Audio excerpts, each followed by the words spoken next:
Hoy voy a mostrar 3 pistas borradas por la historia, y la Biblia 2, hallada en el sur de Francia, te va a incomodar.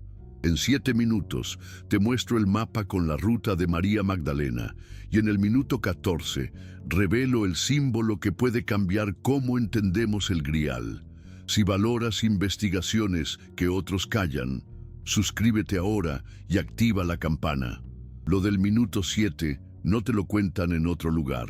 ¿Alguna vez te has preguntado por qué, durante casi 2000 años de cristianismo, prácticamente no sabemos nada sobre la vida personal de Jesús? ¿Por qué los evangelios oficiales son tan vagos sobre sus relaciones más íntimas? ¿Y por qué María Magdalena, una de las figuras más cercanas a él, fue sistemáticamente borrada de la historia oficial? Hoy estás a punto de descubrir una verdad que fue guardada en silencio durante siglos, una verdad tan poderosa que cambió el rumbo de la historia cristiana, tan peligrosa que necesitó ser ocultada por los propios fundadores de la Iglesia institucional.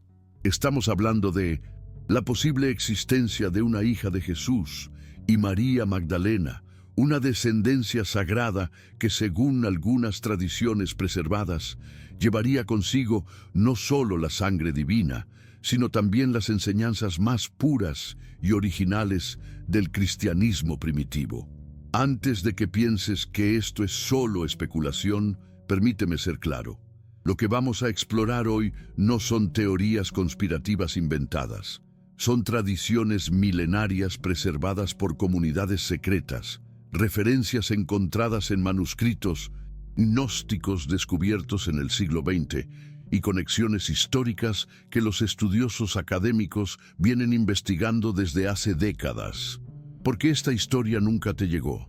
La respuesta está en los concilios del siglo en que el emperador romano Constantino y los obispos de la época decidieron qué evangelios serían considerados oficiales y cuáles serían prohibidos para siempre. En ese proceso no solo se quemaron textos, sino que tradiciones enteras fueron silenciadas. Imagina por un momento, ¿y si lo que siempre supiste sobre el cristianismo fuera solo una versión editada de la verdad? ¿Y si las enseñanzas más profundas de Jesús hubieran sido preservadas no en los templos oficiales, sino en tradiciones secretas transmitidas de generación en generación por quienes realmente convivieron con él? María Magdalena no era una prostituta arrepentida como la Iglesia la pintó durante siglos. Manuscritos antiguos sugieren que era una líder espiritual respetada, una discípula iniciada en los misterios más profundos de las enseñanzas de Jesús, y posiblemente su compañera más íntima. Y si de esa unión sagrada nació una hija, una niña que cargaría no solo la herencia genética, sino también la herencia espiritual más pura del cristianismo original, una estirpe que necesitó ser protegida de la persecución romana y de la manipulación política que transformó el cristianismo en una religión de poder. Hoy seguiremos las huellas dejadas en manuscritos gnósticos, tradiciones orales preservadas en el sur de Francia, simbolismos ocultos en catedrales medievales y leyendas que conectan el Santo Grial no con un cáliz, sino con una estirpe sagrada. Prepárate para cuestionar todo lo que creías sobre los orígenes del cristianismo, porque la verdad que fue escondida por tanto tiempo está finalmente emergiendo y estás a punto de ser parte de esta revelación. Respira hondo, abre tu corazón y permítete descubrir lo que realmente ocurrió con la hija de Jesús y María Magdalena. La historia que conoces sobre María Magdalena es una de las mayores distorsiones de la historia cristiana. Durante siglos se la presentó como una pecadora arrepentida, una prostituta que encontró redención a los pies de Jesús. Pero esa versión no pasa de una construcción creada por la Iglesia medieval para disminuir su verdadera importancia. Vayamos a los hechos. En ningún lugar de los evangelios canónicos se llama prostituta a María Magdalena. Esa asociación fue creada artificialmente por el Papa Gregorio Magno en el siglo VI, quien deliberadamente confundió a tres mujeres diferentes mencionadas en los Evangelios para crear una única narrativa de pecadora redimida. Pero ¿qué dicen realmente los Evangelios oficiales sobre ella? Lucas 8:2 nos cuenta que Jesús expulsó 7 demonios de María Magdalena. Estudiosos modernos interpretan esto no como una posesión demoníaca literal, sino como una curación espiritual profunda, posiblemente relacionada con traumas o conocimientos ocultos que ella cargaba. Lo más revelador está en cómo los evangelios la posicionan. Ella aparece en todos los momentos cruciales de la vida de Jesús. Está presente en la crucifixión, cuando la mayoría de los discípulos varones huyeron por miedo. Es ella quien descubre el sepulcro vacío. Es la primera persona a quien Jesús se aparece después de la resurrección. Y en Juan 20:17, Jesús le dice: «No me toques, porque aún no he subido a mi Padre», sugiriendo una intimidad y un conocimiento especial que no compartió con otros. Pero aquí es donde la historia se vuelve verdaderamente interesante. Los manuscritos gnósticos descubiertos en Nag Hammadi, en Egipto, en 1945, presentan una María Magdalena completamente diferente. En el Evangelio de Felipe se la llama koinonos de Jesús, una palabra griega que puede significar compañera, pareja o incluso esposa. El mismo texto dice: «La consorte de Cristo es María Magdalena». El Salvador la amaba más que a todos los discípulos y solía besarla frecuentemente en la boca. Cuando los otros discípulos preguntaron por qué la amaba más que a ellos, Jesús respondió: «¿Por qué no os amo como a ella?». En el Evangelio de María, encontrado por separado, se la presenta como receptora de revelaciones especiales de Jesús, enseñanzas que él no compartió con los otros discípulos. Cuando Pedro cuestiona su autoridad, ella responde con una sabiduría que demuestra acceso a conocimientos secretos. Estos textos no fueron incluidos en el canon bíblico, no porque fueran falsos, sino porque presentaban una versión del cristianismo que no convenía a las estructuras de poder que se estaban formando. Una versión donde las mujeres tenían papeles de liderazgo espiritual y donde el acceso a lo divino no dependía de intermediarios institucionales. Tradiciones orales preservadas en el sur de Francia, especialmente en la región de Provence, mantienen desde hace siglos la creencia de que María Magdalena llegó a esa tierra alrededor del año 40 después de Cristo, huyendo de las persecuciones en Jerusalén. No llegó sola. Las tradiciones hablan de un grupo que incluía a José de Arimatea, Lázaro, Marta y un niño. ¿Qué niño sería ese? ¿Por qué una mujer soltera estaría huyendo con un niño en brazos? ¿Y por qué esta tradición se mantuvo viva por casi 2000 años si no tuviera algún fundamento? La respuesta puede estar en lo que algunos estudiosos llaman matrimonio sagrado. En la tradición judía de la época de Jesús, era sumamente raro que un hombre de 30 años permaneciera soltero. El matrimonio no era solo una cuestión personal, sino un deber religioso y social. Si Jesús realmente se casó, como sugieren estas tradiciones, la elección de María Magdalena como esposa tendría todo el sentido. Ella no era una seguidora común, era una discípula iniciada, una líder espiritual por derecho propio, alguien capaz de preservar y transmitir las enseñanzas más profundas. Y si de esa unión nació una hija, eso explicaría muchas cosas. ¿Por qué María Magdalena necesitó huir de Jerusalén? ¿Por qué se convirtió en una figura tan venerada en la Francia medieval? ¿Y por qué su verdadera historia fue sistemáticamente borrada por la Iglesia institucional? Si sientes que esta verdad resuena dentro de ti y quieres descubrir más secretos que fueron silenciados durante siglos, suscríbete ahora, porque lo que viene a continuación conectará todas las piezas de este rompecabezas milenario que cambiará tu comprensión sobre los orígenes del cristianismo.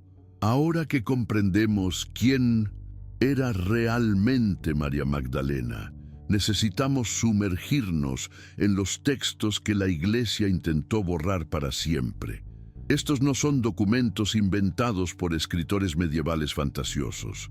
Son manuscritos antiguos, algunos datados en los primeros siglos del cristianismo, descubiertos por arqueólogos y estudiosos a lo largo del último siglo. El Evangelio de Felipe, escrito probablemente en el siglo I, contiene pasajes que revolucionan nuestra comprensión de la relación entre Jesús y María. Magdalena, uno de los más citados, dice: había tres que siempre caminaban con el Señor: María, su madre, la hermana de ella, y Magdalena, a quien se llamaba su compañera, pues María es su hermana, su madre y su consorte. La palabra usada en el texto copto original es koinonos, que en griego significa mucho más que una simple seguidora. Indica una alianza íntima, una comunión profunda, posiblemente un matrimonio sagrado. El texto continúa: el Salvador amaba a María Magdalena más que a todos los demás discípulos y solía besarla en la boca con frecuencia. Pero aquí está lo verdaderamente revolucionario. Cuando los otros discípulos cuestionaron a Jesús sobre esa preferencia, su respuesta no fue una explicación sobre el amor fraternal. Dijo: ¿por qué no os amo como la amo a ella? Eso sugiere que María Magdalena tenía acceso a un nivel de conocimiento e intimidad espiritual que los otros no poseían. El Evangelio de María Magdalena, hallado por separado, presenta diálogos directos entre ella y Jesús sobre misterios espirituales profundos. En este texto, tras la resurrección, Jesús se le aparece primero a ella y revela enseñanzas secretas sobre la naturaleza del alma y del cosmos. Cuando ella comparte estas revelaciones con los otros discípulos, Pedro reacciona con celos e incredulidad. ¿Es posible que el Maestro haya conversado así, en secreto, con una mujer sobre secretos que no nos reveló? La respuesta de Leví es profética. Pedro, siempre has sido impulsivo. Ahora te veo disputando con una mujer como si fuera una adversaria. Si el Salvador la consideró digna, ¿quién eres tú para rechazarla? Ese conflicto entre Pedro y María Magdalena, documentado en los textos gnósticos, refleja una lucha más amplia en la Iglesia primitiva, entre una tradición más igualitaria, donde las mujeres podían ser líderes espirituales, y una estructura patriarcal que eventualmente prevaleció en la Iglesia institucional. El Evangelio de Tomás, aunque no menciona específicamente a María Magdalena, contiene enseñanzas de Jesús que hacen eco de las tradiciones preservadas por los seguidores de Magdalena. Jesús habla del reino de los cielos como algo interior. El reino está dentro de vosotros y fuera de vosotros. Cuando os conozcáis a vosotros mismos, seréis conocidos. Estas enseñanzas sobre la divinidad interior y el conocimiento directo de Dios contradecían directamente el modelo de iglesia que se estaba construyendo, donde el acceso a lo sagrado dependía de intermediarios, clericales. Si las personas podían tener acceso directo a lo divino, ¿cuál sería el papel de la jerarquía eclesiástica? Manuscritos descubiertos más recientemente, incluidos fragmentos hallados en monasterios coptos en Egipto, contienen referencias a una tradición preservada sobre la hija de la luz o la pequeña Sofía. Estos textos, aún en estudio por especialistas, sugieren que conocimientos especiales fueron transmitidos a través de una línea femenina que se remontaba a los tiempos apostólicos. Particularmente intrigante es un fragmento que menciona a la niña que porta la llama, descrita como preservadora de las enseñanzas puras. Aunque los textos son fragmentarios y su interpretación es debatida entre académicos, apuntan a la existencia de tradiciones sobre una descendencia sagrada que fue protegida y preservada por comunidades secretas. ¿Por qué esos textos fueron considerados tan peligrosos? La respuesta está en la forma en que presentan el cristianismo. En vez de una religión basada en la obediencia a autoridades externas, hablan de un camino espiritual basado en el conocimiento interior, en la experiencia directa de lo sagrado y en la igualdad espiritual entre hombres y mujeres. Cuando el emperador Constantino convocó el Concilio de Nicea en 325 después de Cristo, su objetivo no era solo unificar la doctrina cristiana, sino crear una religión que sirviera a los intereses del imperio. Los textos que presentaban a Jesús como un maestro espiritual, cuyas enseñanzas podían ser accedidas directamente por cualquiera, fueron considerados incompatibles con la necesidad de una iglesia jerárquica y centralizada. Así, esos evangelios fueron declarados heréticos, sus copias fueron quemadas y sus seguidores perseguidos. Pero algunas comunidades consiguieron preservar esas enseñanzas en secreto, pasándolas de generación en generación, mediante tradiciones orales y manuscritos escondidos. Y en el centro de esas tradiciones preservadas estaba siempre la figura de María, no como una pecadora arrepentida, sino como la guardiana de las enseñanzas más profundas de Jesús y posiblemente como la madre de su hija espiritual. Galilea, Provence, Camarga, Santes Maries de la Mer, Sainte-Baume, flechas de ruta y rótulo, el futuro del cristianismo en sus brazos. Si quieres el PDF del mapa y la línea del tiempo, escribe Sara en los comentarios y suscríbete para recibirlo. Ahora llegamos al corazón del misterio. Si Jesús y María Magdalena realmente tuvieron una relación íntima, como sugieren los textos gnósticos, es posible que de esa unión haya nacido una niña. Y si es así, ¿qué ocurrió con esa descendencia? Para encontrar respuestas, necesitamos mirar más allá de los textos escritos y sumergirnos en las tradiciones orales que se preservaron durante siglos en comunidades secretas, especialmente en el sur de Francia, una región que se convirtió en refugio para quienes preservaban versiones alternativas del cristianismo. La tradición más persistente habla de una travesía épica realizada por María Magdalena alrededor del año 40, Domicisto. Según esas narrativas preservadas, no huyó sola de Jerusalén. Iba acompañada por un grupo que incluía a José de Arimatea, Lázaro, Marta, y aquí está el detalle crucial, una niña pequeña. ¿Por qué una mujer soltera estaría cargando a una niña en una fuga tan peligrosa? ¿Y por qué esa tradición específica se mantuvo viva durante casi 2000 años en diferentes comunidades, incluso bajo persecución? Las leyendas locales en la región de Provence hablan de María Magdalena llegando a las costas francesas en una embarcación sin velas ni remos, guiada por la providencia divina. Pero lo más interesante es que esas mismas tradiciones siempre mencionan que ella llevaba el futuro del cristianismo en sus brazos. Esa frase enigmática adquiere un nuevo significado cuando consideramos la posibilidad de que estuviera protegiendo no solo a una niña cualquiera, sino a la hija de Jesús, una heredera, tanto biológica como espiritual, de las enseñanzas más puras del cristianismo original. La literatura medieval está repleta de referencias al Santo Grial, tradicionalmente interpretado como el cáliz usado por Jesús en la Última Cena. Pero algunos estudiosos proponen una interpretación completamente diferente. Sang Graal podría ser una corrupción de sang real, que en francés antiguo significa sangre real o linaje real.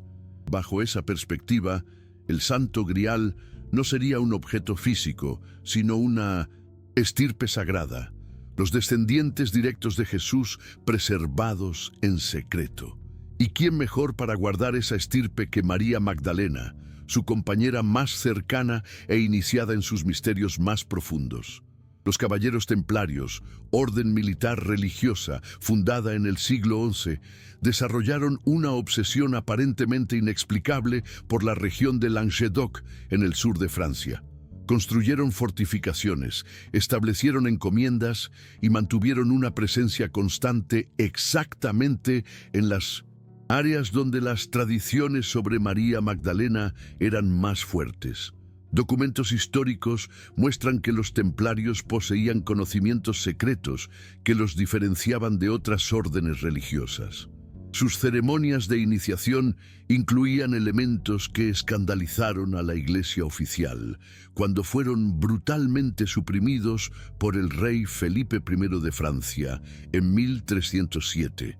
Muchos de sus secretos murieron con ellos, pero algunos investigadores sugieren que los templarios pueden haber sido guardianes de una tradición aún más antigua, la tradición de la descendencia sagrada de Jesús y María Magdalena.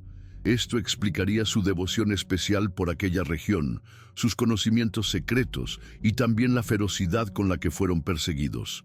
La herejía cátara, que floreció en la misma región en los siglos XI y XI, presentaba un cristianismo radicalmente diferente del catolicismo oficial. Los cátaros creían en la igualdad espiritual entre hombres y mujeres, practicaban una espiritualidad más directa y menos jerárquica y preservaban tradiciones orales sobre las verdaderas enseñanzas de Jesús.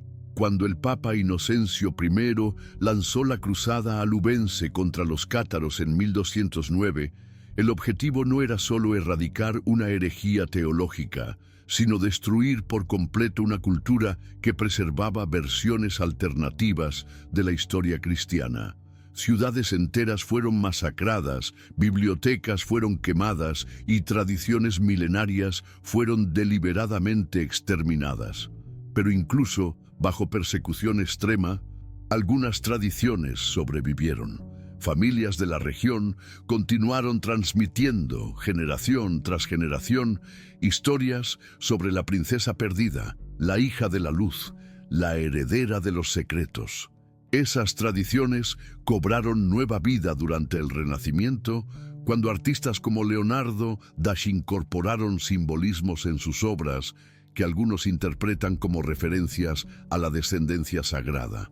El famoso cuadro La Última Cena contiene elementos que sugieren la presencia femenina y varias de sus otras obras parecen celebrar el papel de las mujeres en la espiritualidad cristiana.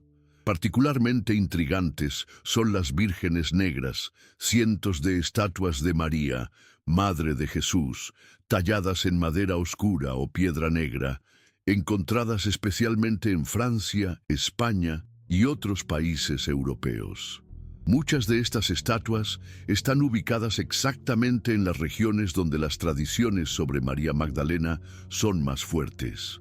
Algunos estudiosos sugieren que estas vírgenes negras podrían no representar a María, Madre de Jesús, sino a María Magdalena, y que su color oscuro no sería accidental, sino una forma codificada de identificar la verdadera tradición preservada en secreto. Detente un momento y reflexiona. Si estas tradiciones preservaron algo verdadero, ¿qué transformación representaría para tu comprensión de la fe? Escribe en los comentarios lo que sientes al oír estas revelaciones. Tu voz también forma parte de este despertar que está ocurriendo alrededor del mundo. Entre todas las tradiciones preservadas en el sur de Francia, emerge una figura con una consistencia impresionante: Sara, conocida como Sara la Negra o Sara la Cali. Su historia, mantenida viva durante siglos por la comunidad romaní gitana de Europa, puede contener la clave para entender lo que realmente ocurrió con la posible hija de Jesús y María Magdalena. Cada año, a finales de mayo, miles de peregrinos se dirigen a la pequeña ciudad costera de Saintes-Maries-de-la-Mer, en el sur de Francia. Veneran una estatua de madera oscura de una joven mujer coronada, conocida como Sara la Negra. Lo que hace única a esta peregrinación es que une a cristianos tradicionales y a la comunidad romaní en una devoción compartida. Según las tradiciones orales preservadas por los romani, Sara no era una sirvienta común. como sugirieron algunas versiones posteriores. Era una joven de linaje especial, llegada a aquella costa francesa acompañando a María Magdalena. Las leyendas hablan de una niña con ojos que cargaban la sabiduría antigua y manos que curaban corazones heridos. Lo que hace particularmente intrigantes estas tradiciones es su antigüedad y consistencia. Los Romani, un pueblo tradicionalmente nómada y marginado, preservaron estas narrativas a través de siglos de persecución. ¿Por qué una comunidad mantendría viva, generación tras generación, la devoción a una figura que no tuviera un significado profundo para ellos? La respuesta puede estar en la naturaleza de la propia tradición romaní. Como un pueblo sin patria fija, desarrollaron formas extraordinariamente eficaces de preservar conocimiento mediante la transmisión oral.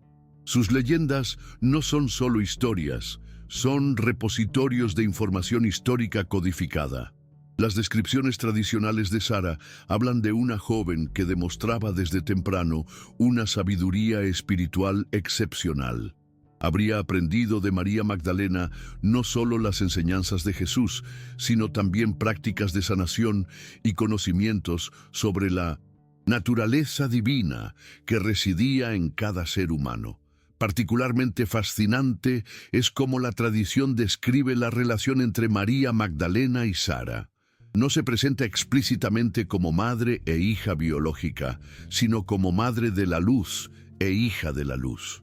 Términos que pueden indicar una transmisión espiritual profunda, posiblemente complementada por una conexión de sangre. Las descripciones físicas tradicionales de Sara también son significativas.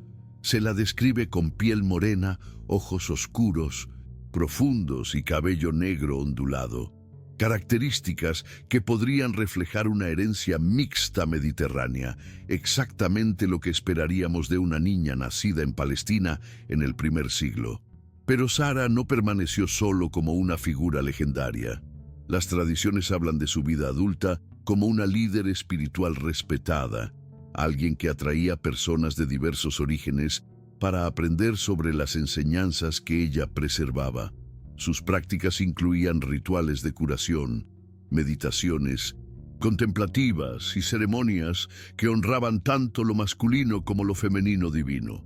El simbolismo asociado a Sara también es revelador. Frecuentemente se la representa con una corona, indicando realeza espiritual. Sus manos aparecen en gestos de bendición y sanación, y muchas imágenes la muestran sosteniendo una pequeña cruz ornamentada, no el símbolo de la crucifixión, sino una cruz de brazos iguales que representa equilibrio y armonía entre opuestos. Las tradiciones más antiguas hablan de Sara estableciendo una comunidad secreta en la región de Camargue, donde las enseñanzas originales de Jesús fueron preservadas sin las distorsiones introducidas por la institucionalización del cristianismo.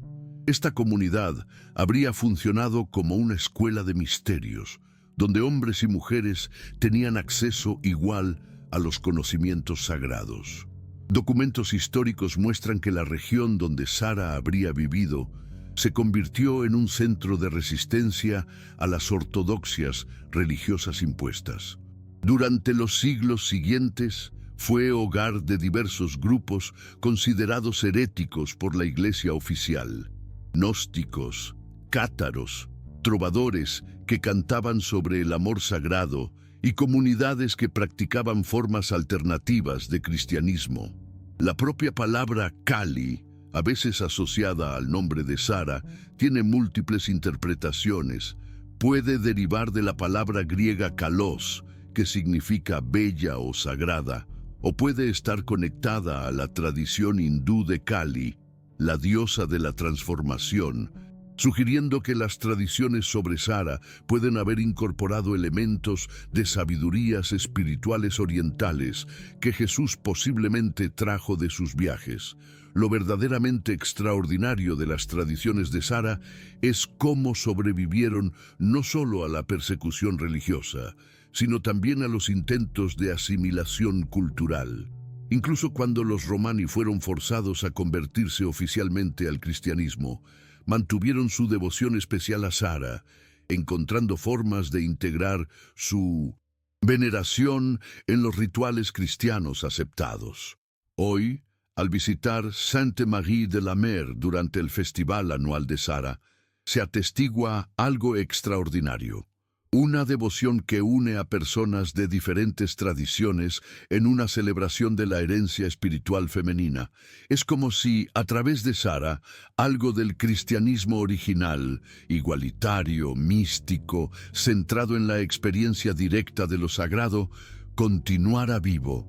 Para entender cómo la historia de la posible hija de Jesús fue borrada, necesitamos sumergirnos en el momento histórico más decisivo del cristianismo, el Concilio de Nicea, realizado en 325 de PS de Coisto. Este no fue solo un encuentro religioso, fue el momento en que el cristianismo fue transformado de movimiento espiritual diversificado en religión de Estado del Imperio Romano. Cuando el emperador Constantino subió al poder, enfrentó un problema práctico. El cristianismo se había extendido por todo el imperio, pero existían decenas de versiones diferentes de la fe cristiana. Había comunidades que seguían las enseñanzas gnósticas, otras que veneraban a María Magdalena como líder espiritual, grupos que practicaban rituales de igualdad entre hombres y mujeres, y sectas que preservaban tradiciones sobre la descendencia sagrada de Jesús. Para Constantino, esa diversidad era un problema político, no teológico. ¿Cómo construir un imperio unificado con una religión fragmentada? La solución fue convocar a obispos de todo el mundo conocido para decidir, mediante votación, cuáles serían las doctrinas correctas del cristianismo. Cerca de 300 obispos participaron del concilio. Pero aquí está el detalle crucial. Esos obispos no representaban toda la diversidad cristiana de la época. Muchos venían de regiones donde el cristianismo ya había sido institucionalizado y jerarquizado.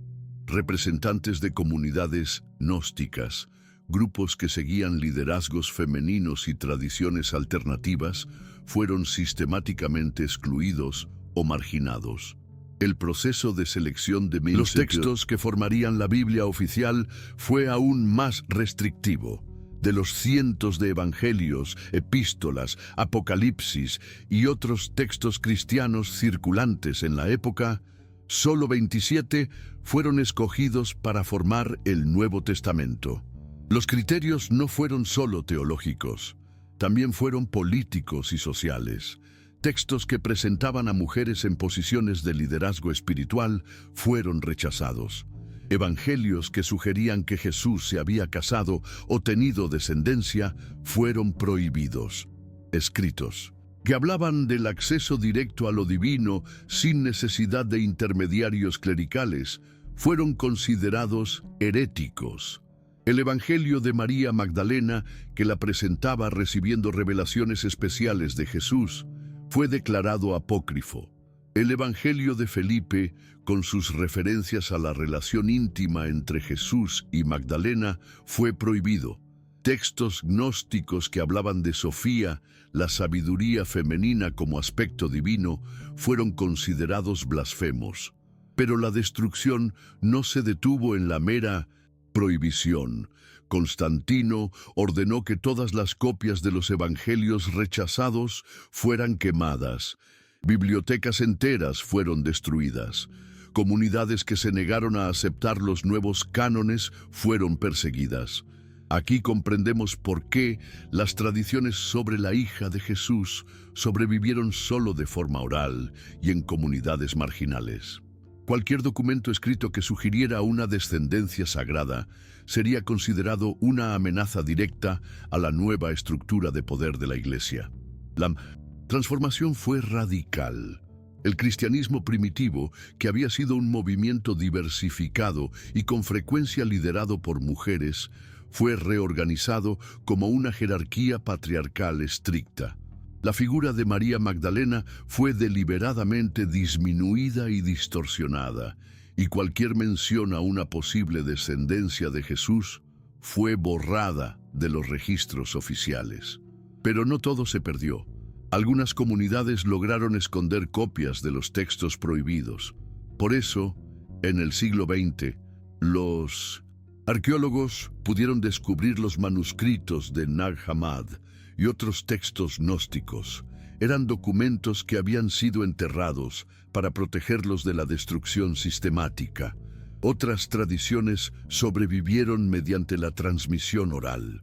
Familias enteras se dedicaron a preservar, generación tras generación, historias sobre las verdaderas enseñanzas de Jesús y sobre su posible descendencia. Esas tradiciones se camuflaron como folclore, leyendas populares o prácticas religiosas aparentemente ortodoxas. El resultado fue que durante más de 16 años, la versión oficial del cristianismo fue la única ampliamente conocida. Generaciones crecieron creyendo que los evangelios incluidos en la Biblia representaban toda la verdad sobre Jesús y sus seguidores.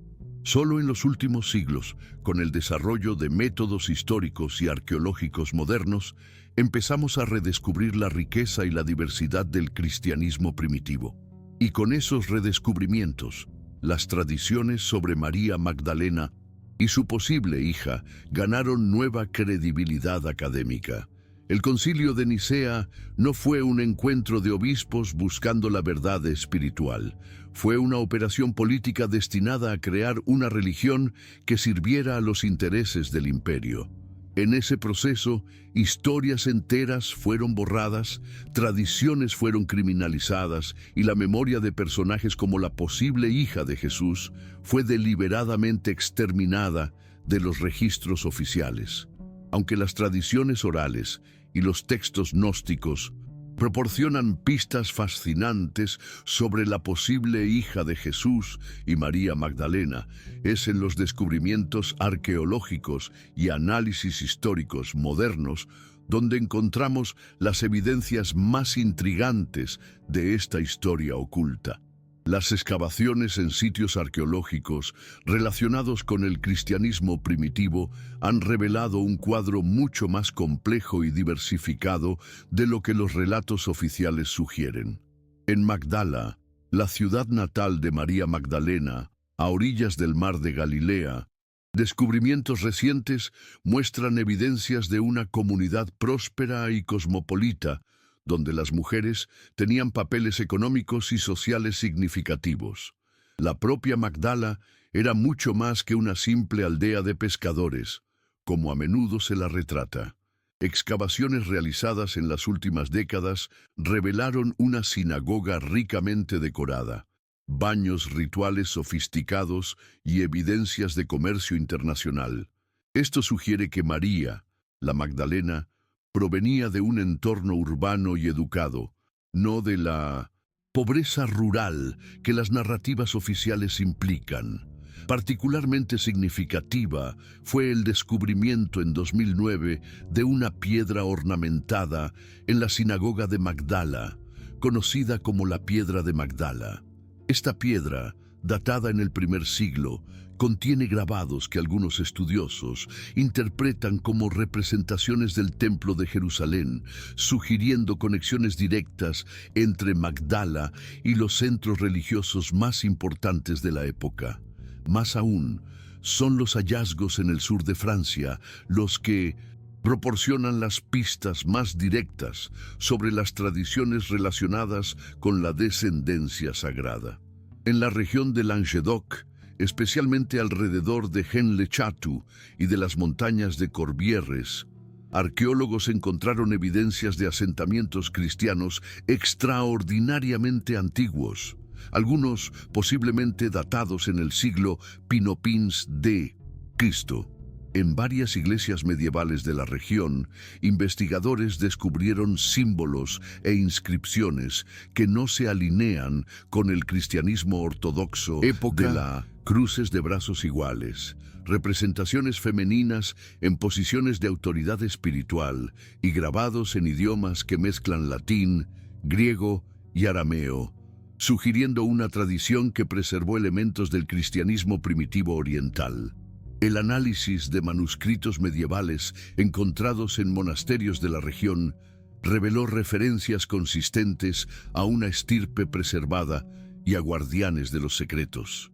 Aunque estos textos son codificados y metafóricos, apuntan a la existencia de comunidades que se veían a sí mismas como preservadoras de tradiciones cristianas alternativas. Estudios genéticos realizados en las últimas décadas en poblaciones del sur de Francia, especialmente entre familias con tradiciones orales antiguas, revelaron patrones de ADN que sugieren migraciones de Oriente Medio durante el período romano. Aunque estos estudios no pueden probar una descendencia específica, confirman que hubo movimientos poblacionales significativos desde la región de Palestina hacia el sur de Europa durante los primeros siglos de la era cristiana. Análisis lingüísticos de tradiciones orales preservadas en la región también proporcionan evidencias intrigantes. Ciertas palabras y frases utilizadas en canciones y relatos tradicionales muestran influencias del arameo y del griego koiné, los idiomas hablados en la Palestina del tiempo de Jesús. Esto sugiere que esas tradiciones pueden tener orígenes mucho más antiguos de lo que se pensaba. En monasterios coptos de Egipto, investigadores descubrieron fragmentos de textos que mencionan a una hija de la sabiduría que habría preservado enseñanzas especiales. Aunque esos fragmentos son parciales y su interpretación es debatida, hacen eco de las tradiciones europeas sobre Sara y otras figuras femeninas preservadoras de conocimiento sagrado. Descubrimientos en sitios arqueológicos relacionados con los caballeros templarios también proporcionaron pistas intrigantes.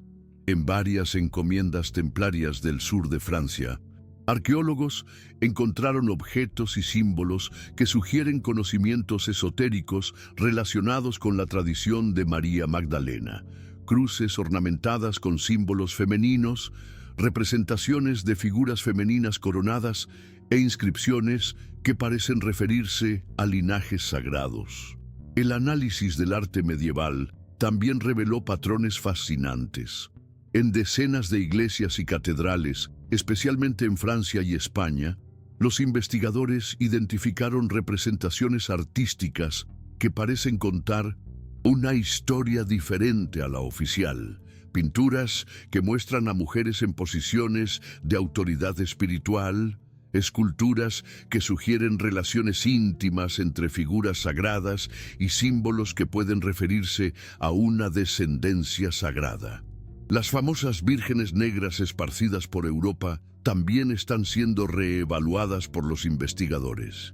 Análisis químicos de la madera y de los pigmentos usados en muchas de estas estatuas sugieren que son mucho más antiguas de lo que se pensaba, posiblemente datadas en los primeros siglos del cristianismo.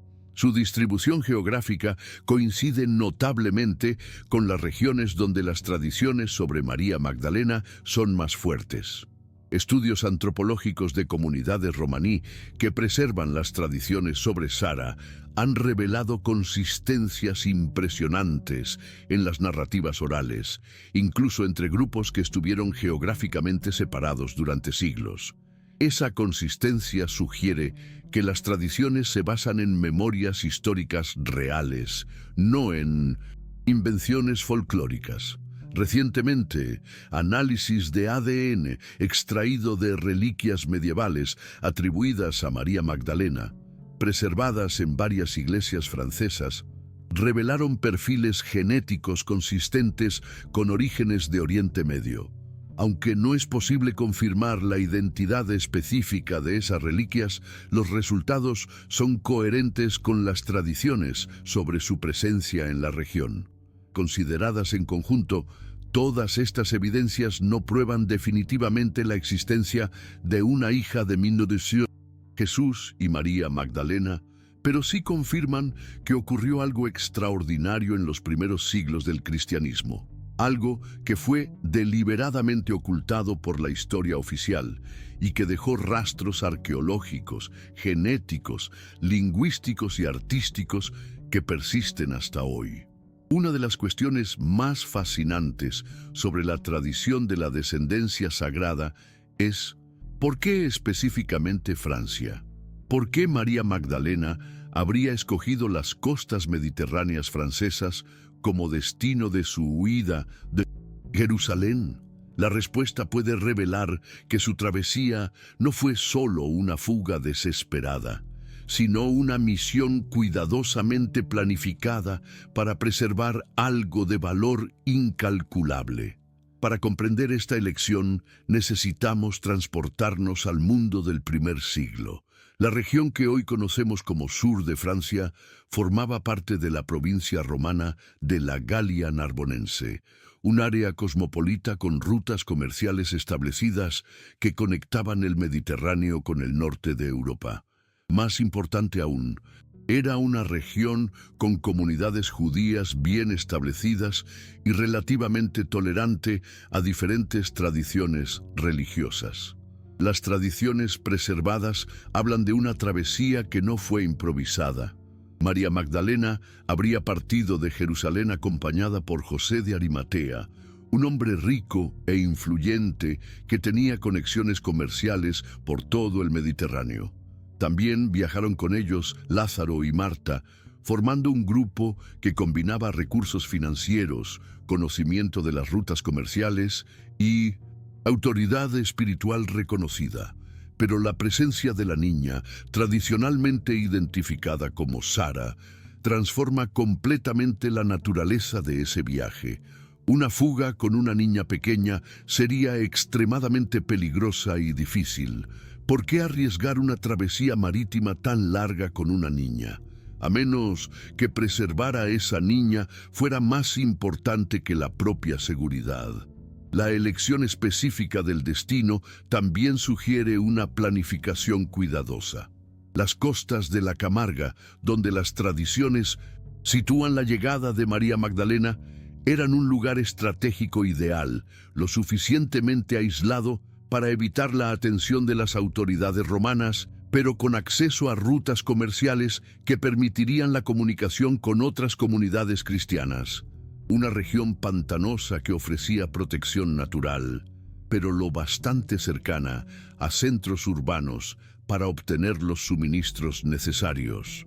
Las leyendas locales hablan de la embarcación que trajo a María Magdalena como un barco sin velas ni remos, guiado por la providencia divina. Esa descripción poética puede ocultar una verdad práctica. Pudieron haber viajado en una embarcación comercial regular, pero las tradiciones posteriores romantizaron la travesía para enfatizar su carácter sagrado. Lo particularmente intrigante es cómo la región escogida se convirtió en los siglos siguientes en un centro de tradiciones cristianas alternativas. Los cátaros florecieron allí. Los templarios establecieron una fuerte presencia. Trovadores cantaban sobre el amor sagrado y linajes nobles perdidos.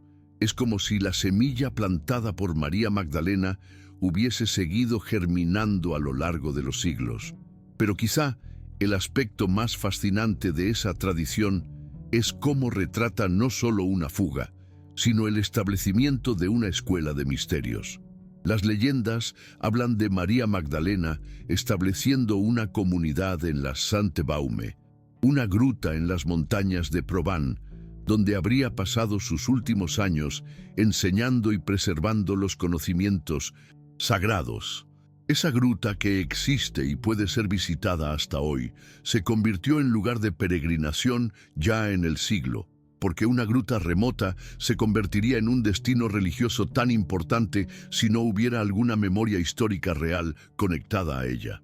Y porque las tradiciones siempre enfatizan que María Magdalena no solo se estaba escondiendo, sino que activamente enseñaba y formaba discípulos. Las descripciones tradicionales hablan de una comunidad donde hombres y mujeres tenían acceso igual a las enseñanzas sagradas, una escuela donde se preservaban no solo las palabras de Jesús, sino también prácticas espirituales, rituales de curación y conocimiento sobre la naturaleza divina que habita en cada persona. Y en el centro de esa comunidad estaba Sara, creciendo y aprendiendo, preparándose para convertirse en la próxima guardiana de la tradición. El impacto duradero de esa presencia puede medirse por las tradiciones que sobrevivieron. La región de Provence desarrolló una cultura única que combinaba elementos cristianos oficiales con tradiciones místicas más antiguas. La poesía de los trovadores, con sus temas de amor sagrado y devoción cort, eco de enseñanzas sobre el matrimonio sagrado entre Jesús y María Magdalena. Incluso la arquitectura religiosa de la región revela influencias únicas. Muchas iglesias medievales incorporan símbolos y proporciones que no se alinean con el cristianismo ortodoxo de la época, sugiriendo la persistencia de tradiciones alternativas. Imagina por un momento, estás viendo esto desde algún lugar del mundo donde esas tradiciones también llegaron a través de los siglos. ¿Desde dónde ves este video? ¿Será que esas semillas de conocimiento preservado también llegaron a tu región mediante migraciones, tradiciones orales o símbolos ocultos que nunca notamos? La travesía de María Magdalena hacia Francia no fue solo una huida, fue una misión de preservación. Y Sara no era solo una niña protegida, sino la portadora de una herencia que trascendía lo biológico para incluir una tradición espiritual completa. Una tradición que, a pesar de todos los esfuerzos por borrarla, continuó floreciendo en secreto a lo largo de los siglos. Para comprender completamente la historia de la posible hija de Jesús, necesitamos descifrar uno de los símbolos más persistentes y mal comprendidos de la cultura occidental, el Santo Grial. Durante siglos se nos condicionó a pensar en el Grial como un cáliz físico. Pero, ¿y si esa interpretación literal nos desvió de la verdad más profunda que el símbolo preserva? La primera referencia literaria al Grial aparece en la obra Perceval o El cuento del Grial de Chrétien de Tis, escrita hacia 1190. Pero lo que pocos perciben es que esa obra fue escrita exactamente en la época en que las tradiciones sobre María Magdalena y su posible descendencia estaban más vivas en el sur de Francia. No es casual que las leyendas artúricas hayan florecido en la misma región y período, donde las tradiciones cátaras preservaban versiones alternativas del cristianismo. La palabra grial puede derivar del latín gradalis, que significa un cuenco o plato ancho, pero algunos filólogos sugieren una etimología aún más fascinante. Señor podría ser una corrupción de sang real o sangre royal, sangre real en francés antiguo. Bajo esa perspectiva, el Santo Grial no sería un objeto, sino una estirpe, la sangre sagrada de Jesús preservada a través de su descendencia. Esa interpretación alternativa gana credibilidad cuando analizamos cómo evolucionó el símbolo del Grial en la literatura medieval. En las primeras versiones, el Grial se describe como algo que nutre espiritualmente, que cura heridas, que trae renovación y esperanza. Esas son características que se aplican perfectamente a una estirpe sagrada. Preserva y transmite conocimiento espiritual, cura las divisiones causadas por la religión institucionalizada y ofrece renovación mediante el retorno a las enseñanzas originales. Las leyendas artúricas sitúan el Grial en un castillo del Grial guardado por un rey herido. El reino solo puede ser curado cuando el caballero correcto formula la pregunta correcta sobre el Grial. Simbólicamente, eso puede representar a la humanidad herida por la pérdida de las enseñanzas verdaderas de Jesús, que solo puede ser curada cuando alguien comprende y preserva correctamente su estirpe sagrada. El rey herido de las leyendas puede simbolizar el propio cristianismo, herido por la institucionalización y la supresión de sus tradiciones más auténticas, y los caballeros que buscan el Grial representarían a quienes procuran restaurar el conocimiento perdido, los guardianes secretos de la verdadera tradición cristiana. Particularmente significativo es cómo las leyendas del Grial siempre enfatizan la importancia de las mujeres. En el Parzival de Wolfram von Eschenbach, escrito a inicios del siglo XI, el Grial es custodiado por una hermandad de mujeres. El portador del Grial es frecuentemente una doncella, y el conocimiento sobre el Grial se transmite mediante linajes femeninos. Esa centralidad femenina en las tradiciones del Grial encaja perfectamente con la historia de María Magdalena y Sara. Si el Grial representa una estirpe sagrada, tiene sentido que sea preservado y transmitido a través de la línea maternal, especialmente considerando que María Magdalena era la depositaria de las enseñanzas más íntimas de Jesús. Los caballeros templarios, que emergieron durante el período de las Cruzadas, desarrollaron una fascinación particular por las leyendas del Grial. Sus ceremonias secretas incluían elementos que escandalizaban a la Iglesia oficial, sugiriendo que poseían conocimientos alternativos sobre el cristianismo. Documentos sobrevivientes sugieren que pudieron haber sido guardianes de tradiciones relacionadas con la descendencia sagrada. Cuando los templarios fueron brutalmente suprimidos en 1307, muchos de sus secretos murieron con ellos. Pero las leyendas del Grial continuaron floreciendo, especialmente en las regiones donde los templarios habían sido más activos. Es posible que esas leyendas fueran una forma codificada de preservar conocimientos que ya no podían transmitirse abiertamente. La evolución de las representaciones artísticas del Grial también es reveladora. En las primeras imágenes medievales, el Grial aparece con frecuencia asociado a figuras femeninas. Gradualmente, esas representaciones fueron masculinizadas y clericalizadas, reflejando la creciente supresión del elemento femenino en el cristianismo oficial. Durante el Renacimiento, artistas como Leonardo da Vinci parecieron comprender el verdadero simbolismo del Grial. En la Última Cena, la figura tradicionalmente identificada como Juan Evangelista exhibe rasgos claramente femeninos y está posicionada de forma que, junto con Jesús, forma la silueta de un cáliz. Algunos interpretan esto como una referencia codificada al verdadero Grial. No un cáliz físico, sino la unión sagrada entre María Magdalena. La persistencia de las leyendas del Grial a lo largo de los siglos, incluso bajo persecución religiosa, sugiere que preservan una memoria histórica real. Como las tradiciones sobre Sara y María Magdalena, sobrevivieron porque transmitían algo verdadero e importante: el recuerdo de que el cristianismo original incluía elementos que fueron posteriormente suprimidos. Si el Santo Grial realmente representa la descendencia sagrada de Jesús y María Magdalena, entonces su búsqueda simboliza nuestra búsqueda colectiva de la verdad espiritual auténtica. Y Sara, la posible hija de ambos, sería la encarnación viva del Grial, la preservadora de las enseñanzas más puras, la sanadora de las heridas causadas por la división religiosa, la portadora de la renovación espiritual. Las leyendas del Grial no son fantasías medievales, son memorias codificadas de una tradición sagrada que fue forzada a la clandestinidad, pero que continúa llamando a quienes tienen oídos para oír. Una de las dimensiones más fascinantes de la historia de la posible hija de Jesús es cómo su preservación dependió fundamentalmente de mujeres.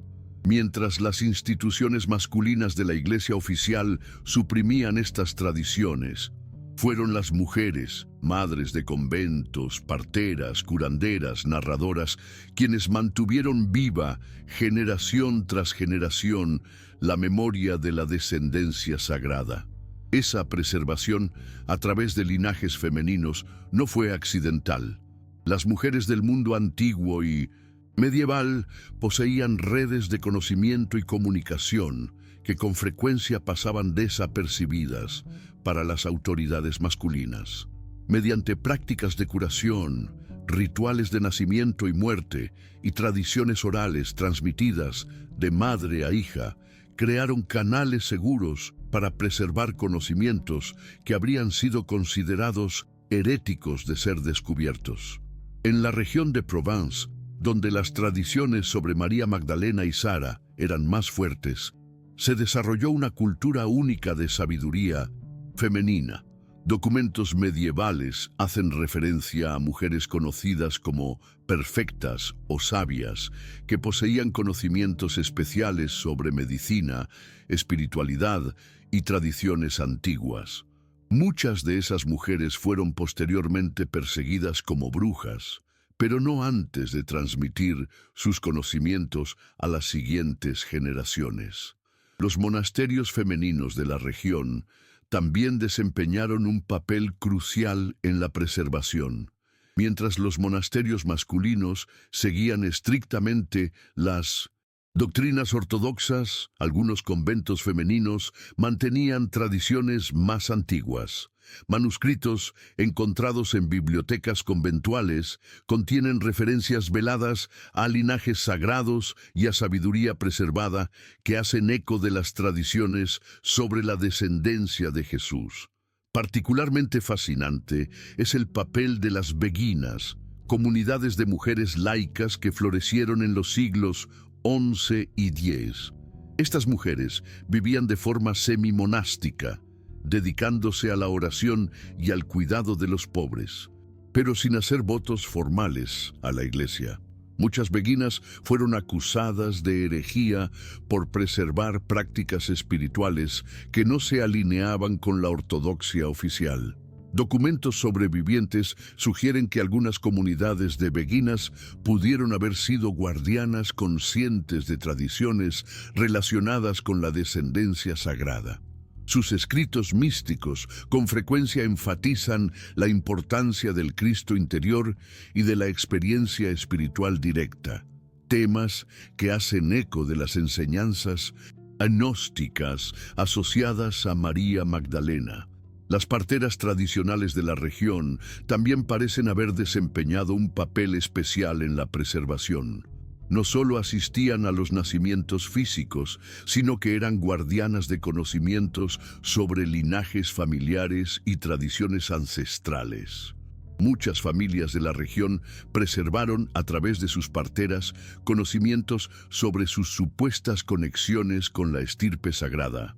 Durante las persecuciones cátaras de los siglos XI y XI, fueron frecuentemente las mujeres quienes lograron escapar y preservar los conocimientos de la secta. Mientras los hombres eran ejecutados o forzados al exilio, las mujeres conseguían camuflarse como viudas comunes o devotas ortodoxas, continuando secretamente la transmisión de tradiciones prohibidas.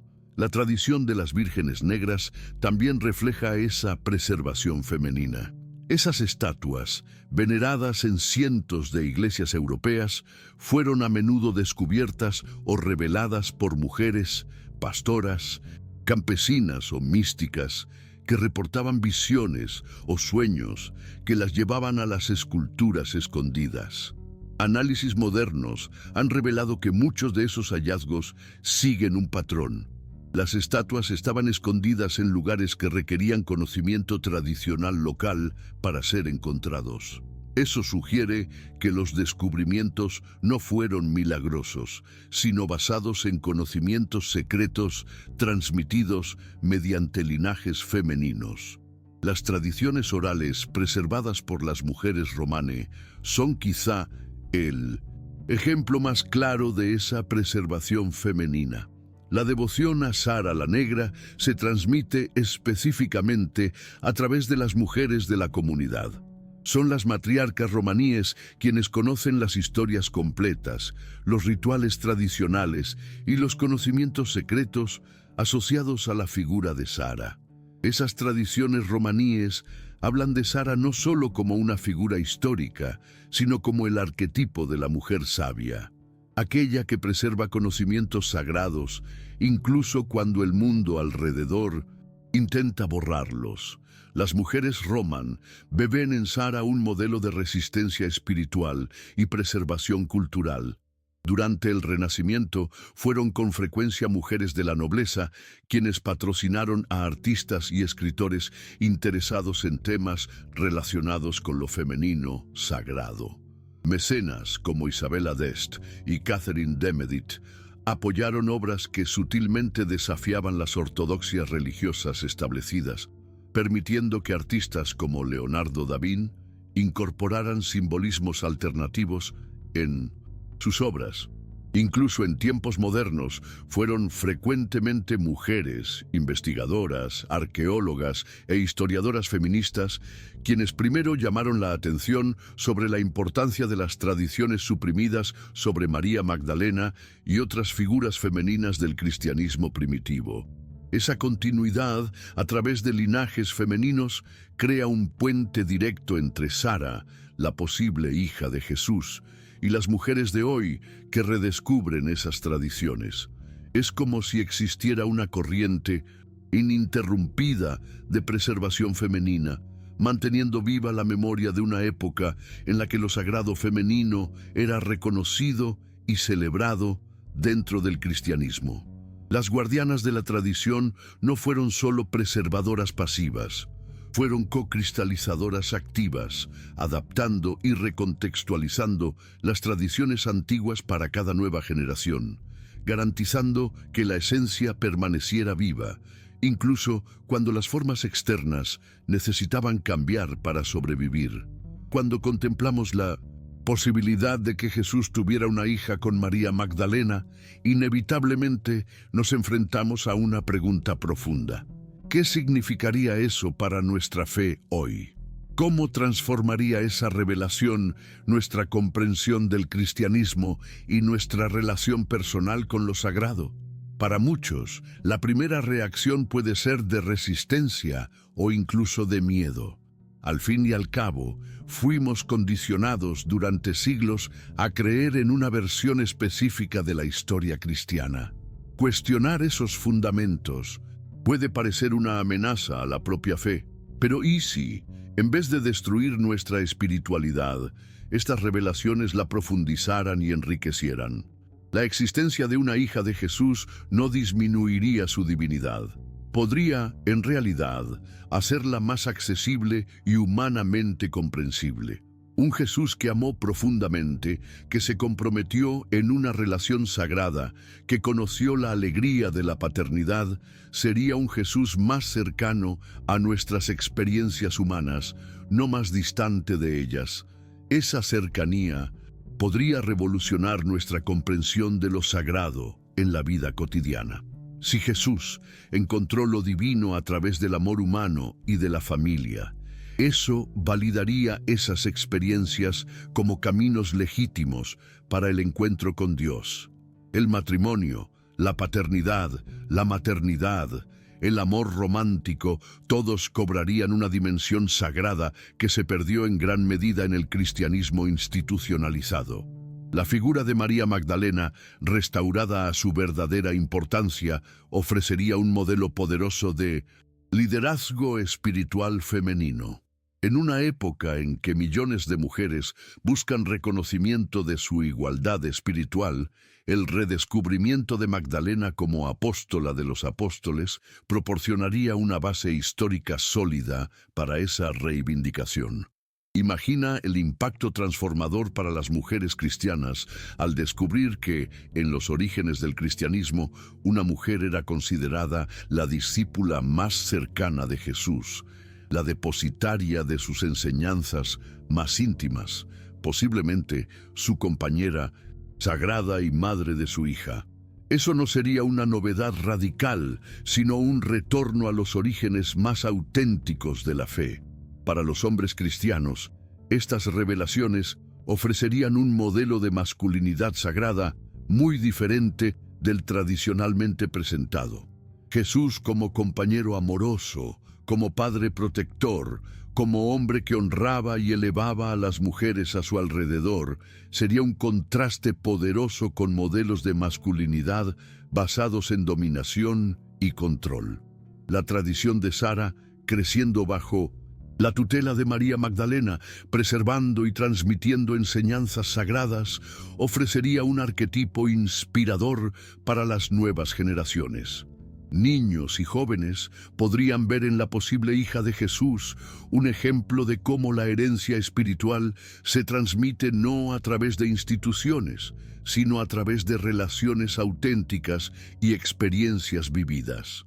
Esa perspectiva también transformaría nuestra comprensión de la autoridad espiritual. En vez de depender exclusivamente de jerarquías clericales, podríamos reconocer que el acceso a lo sagrado es una herencia universal, transmitida mediante linajes de conocimiento que pueden incluir familias, comunidades y tradiciones preservadas fuera de las estructuras oficiales. El énfasis de los evangelios gnósticos en el reino de los cielos dentro de vosotros adquiere nueva relevancia en este contexto. Si Jesús transmitió sus enseñanzas más profundas mediante relaciones íntimas y familiares, eso sugiere que el camino espiritual más auténtico no está en las instituciones externas, sino en las experiencias interiores y en los vínculos sagrados que creamos unos con otros. Para muchos cristianos contemporáneos que se sienten desconectados de las estructuras religiosas tradicionales, estas tradiciones alternativas ofrecen un camino de regreso a la espiritualidad auténtica. En vez de abandonar por completo su herencia cristiana, pueden redescubrir versiones del cristianismo más inclusivas, igualitarias y espiritualmente directas. La posible existencia de una descendencia sagrada también ofrece una nueva perspectiva sobre la continuidad espiritual. En vez de ver el cristianismo como algo establecido de una vez para siempre en el primer siglo, podemos entenderlo como una tradición viva que continúa evolucionando y revelándose a través de las generaciones. Esa comprensión podría sanar muchas de las divisiones que fragmentaron el cristianismo a lo largo de los siglos. Si la verdad sobre Jesús y su familia fue deliberadamente ocultada y distorsionada, entonces tal vez muchas de las disputas doctrinales que dividieron a los cristianos se basen en informaciones incompletas o manipuladas. Para los jóvenes que crecieron en un mundo cada vez más secular, estas revelaciones podrían representar un puente de regreso a lo sagrado. Una espiritualidad basada en relaciones auténticas, igualdad entre géneros, experiencia directa de lo divino y continuidad mediante linajes preservados, podría parecer mucho más relevante que las versiones institucionalizadas de la fe. La dimensión ecológica y cósmica presente en los textos gnósticos también resuena con preocupaciones contemporáneas sobre nuestra relación con la naturaleza y el cosmos. La idea de que todos somos portadores de la chispa divina ofrece una base espiritual para el cuidado ambiental y la responsabilidad cósmica. Finalmente, estas revelaciones nos invitan a una espiritualidad más valiente y cuestionadora. En vez de aceptar pasivamente doctrinas establecidas, estamos llamados a buscar activamente la verdad, a cuestionar narrativas oficiales y a confiar en nuestra experiencia espiritual directa como guía hacia lo sagrado. La posible hija de Jesús no es solo una figura histórica, representa la continuidad de la revelación divina en cada uno de nosotros, especialmente en quienes tienen el coraje de preservar y transmitir verdades sagradas. incluso cuando eso desafía las ortodoxias establecidas. Llegamos al final de este viaje extraordinario a través de tradiciones ocultas, manuscritos prohibidos y revelaciones que fueron silenciadas por casi 2000 años. Pero este final es en realidad un comienzo, el despertar a una comprensión completamente nueva sobre los orígenes del cristianismo y sobre nuestra propia herencia espiritual.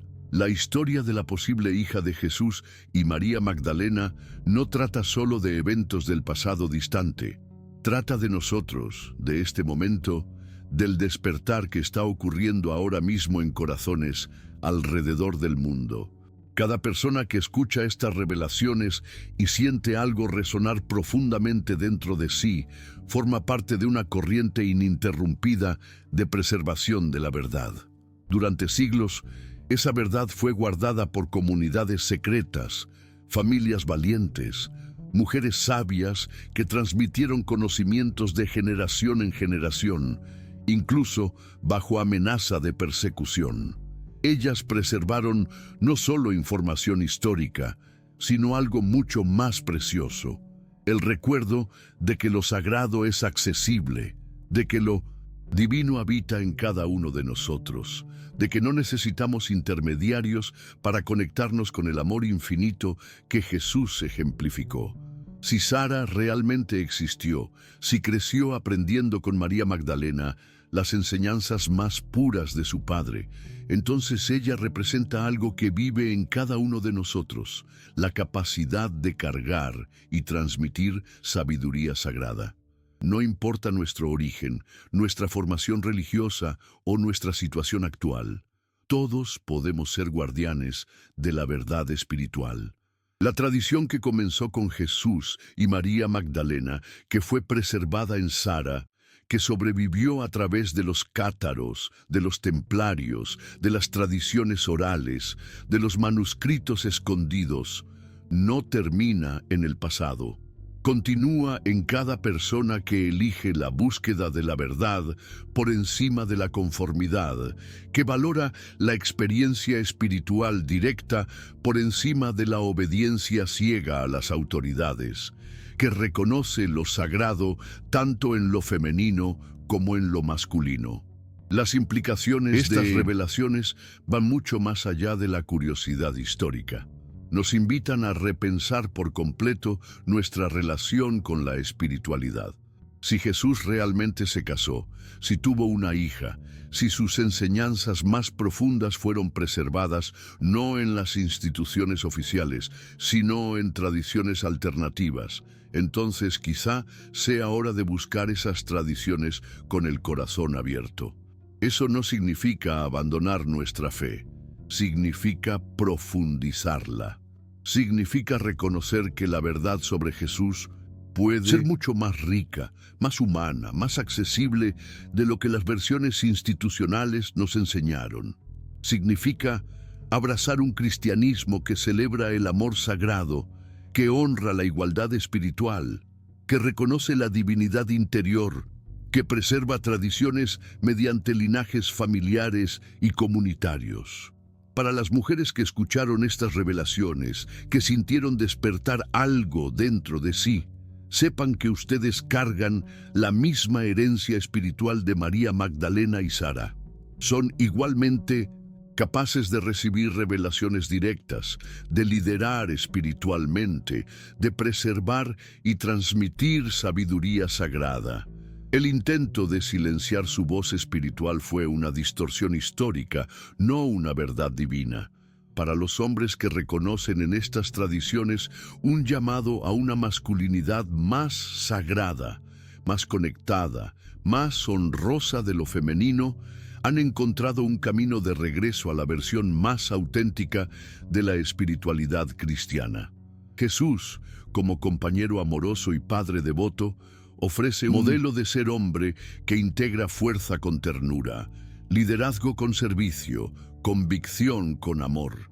Para las familias que desean transmitir herencia espiritual auténtica a sus hijos, estas tradiciones ofrecen una alternativa poderosa a la religiosidad superficial. Pueden crear en sus hogares escuelas de misterios, donde el conocimiento sagrado se transmite mediante relaciones amorosas, experiencias vividas y tradiciones familiares propias. Para las comunidades espirituales que buscan formas más inclusivas e igualitarias de vivir la fe, las tradiciones gnósticas asociadas a María Magdalena y su posible hija ofrecen modelos históricos de cristianismo comunitario, místico y espiritualmente directo. Pero quizá la implicación más profunda de estas revelaciones sea el reconocimiento de que cada uno de nosotros lleva dentro de sí la chispa divina que Jesús vino a despertar. La hija de Jesús, si existió, no era especial porque cargara sus genes, era especial porque cargaba conscientemente su herencia espiritual y se comprometió a preservarla y transmitirla. Esa misma posibilidad está disponible para cada persona que escucha estas palabras. Puedes elegir ser guardián de verdades sagradas. Puedes elegir buscar experiencia espiritual directa. Puedes elegir honrar tanto lo masculino como lo femenino divino. Puedes elegir crear linajes de sabiduría que se transmitan mediante relaciones auténticas. El despertar que está ocurriendo en nuestro tiempo no es casualidad. Tras siglos de supresión, las tradiciones ocultas están emergiendo precisamente cuando la humanidad más las necesita. En una época de división religiosa, estas tradiciones ofrecen unidad. En una época de espiritualidad superficial, ofrecen profundidad. En una época de desigualdad, ofrecen el recuerdo de nuestra igualdad espiritual fundamental. La verdad sobre la hija de Jesús nos libera de versiones limitadas de la espiritualidad para conectarnos con posibilidades infinitas de crecimiento, servicio y amor. Nos libera de la dependencia de autoridades externas para reconectarnos con la autoridad espiritual que siempre vivió dentro de nosotros. Nos libera del miedo a cuestionar para abrazar la búsqueda valiente de la verdad. Y más importante, nos libera del aislamiento espiritual para reconectarnos con la corriente ininterrumpida de sabiduría que conecta a Jesús y María Magdalena con todos nosotros que elegimos llevar su herencia adelante. Si te quedaste hasta aquí, eres parte de esta búsqueda. Suscríbete y haz clic en el episodio 2, las 5 catedrales, 5 símbolos del Grial. Allí abrimos el cofre. Te muestro, uno por uno, los